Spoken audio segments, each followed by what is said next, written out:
pada saat saudara mengawal, coba dibuka aja biar jelas.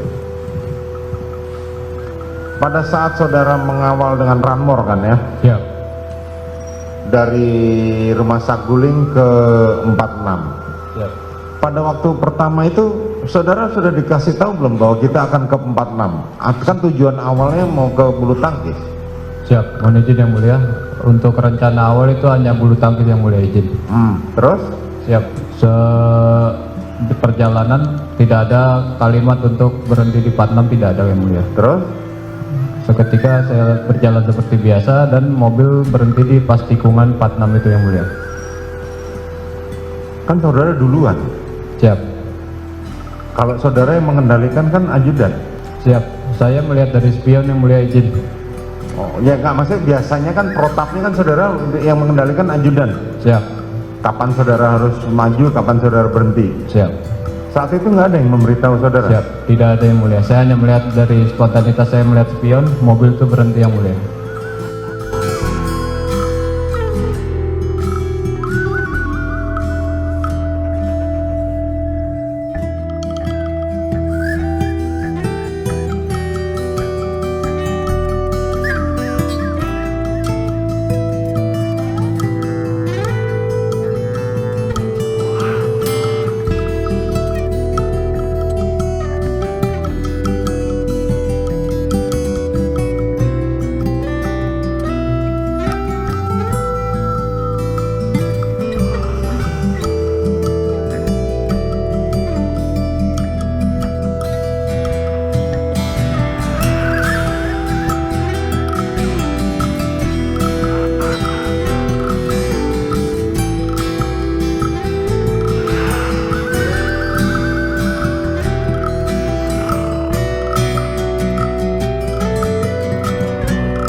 Terus?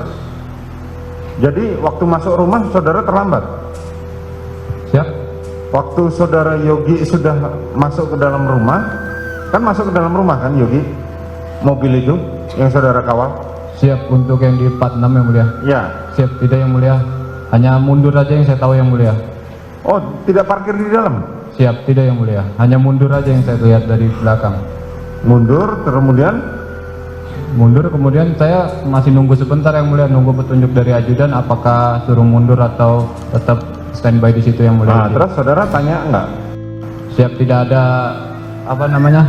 petunjuk dari ajudan yang mulia, karena seingat saya di dalam mobil itu ada bapak dan saya nggak berani nanya, takutnya nanti HT-nya terdengar oleh bapak mengganggu yang mulia, izin.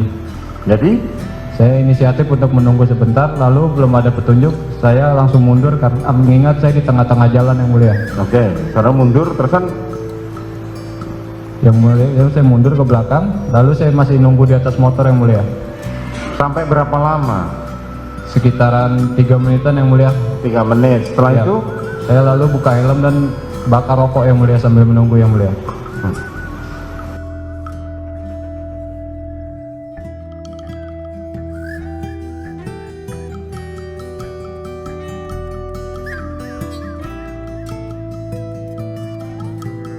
Sebenarnya ya memang saya ini RT di sini, tapi maaf saja memang kejadian pada hari Jumat yang lalu itu memang tidak jadi perhatian saya, karena pertama ya, kalau saya ditanya suara letusan itu suaranya itu seperti petasan, sedangkan pada saat itu kan menjelang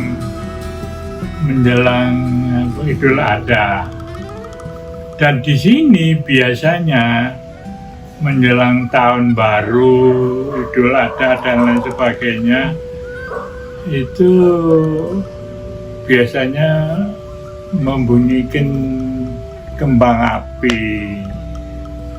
Saya beli kembang api, saya letuskan gitu, saya di lapangan itu supaya rame. Jadi semuanya pada saat itu menyadari bahwa mereka itu menganggap ini petasan, bukan tembakan, sehingga tidak ada tindak lanjut. Setelah mendengar itu tidak ada tindak lanjut, biasa-biasa saja.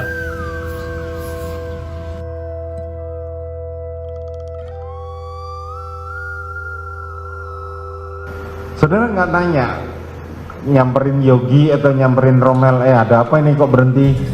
Siap, saya semenjak habis bakar rokok sebentar, lalu saya langsung menyampiri Yogi untuk menanyakan kepastian di perjalanan yang mulia. Oke, terus? Dan saya tanyakan Yogi, jadi jalan nggak? Terus Yogi menjawab, belum tahu bang.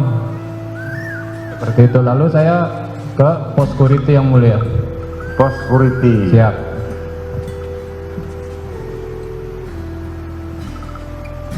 Di pos security. Kemudian pada waktu di pos security itu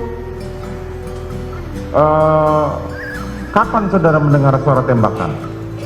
Untuk lebih persisnya saya tidak tahu pukul berapa, tapi saudara Marjuki yang menanyakan kepada saya apakah dengar suara tembakan, karena saya sekilas mendengar suara tapi tidak tahu suara apa yang. Saat itu saudara sudah membuka helm? Siap, sudah yang mulia. Sudah membuka helm, telinga saudara mendengar semua yang terjadi? Siap. Oke. Saudara tidak bergabung dengan Yogi maupun Romel? Siap, saya di pos security yang Saudara mulia. tidak menanyakan lewat HT? Siap, tidak ada yang mulia, karena saya nggak berani nanya duluan, kalau petunjuk selalu dari ajudan yang mulia. Oh, oke. Protapnya memang seperti itu? Siap, karena kapasitas saya hanya sebagai pengawal yang mulia izin. Pada saat terdengar tembakan, apa saudara nggak curiga? Kok ada suara tembakan nih? Siap, tidak ada timbul rasa curiga sama sekali yang mulia. Saat mobil mulai ramai dan berdatangan, saudara mulai curiga nggak? Kalau pada saat Kan saudara berarti kalau berdasarkan keterangan saudara, saudara berada di luar rumah kan? Siap. Pada saat saudara Romel lari mencari itu, saudara melihat nggak? Untuk Romer saya tidak lihat karena saya sibuk ngobrol dan menonton TV di pos security yang mulia. Udah nggak peduli ya? Siap, karena aba-aba saya cuma dari HT tersebut yang mulia. Jika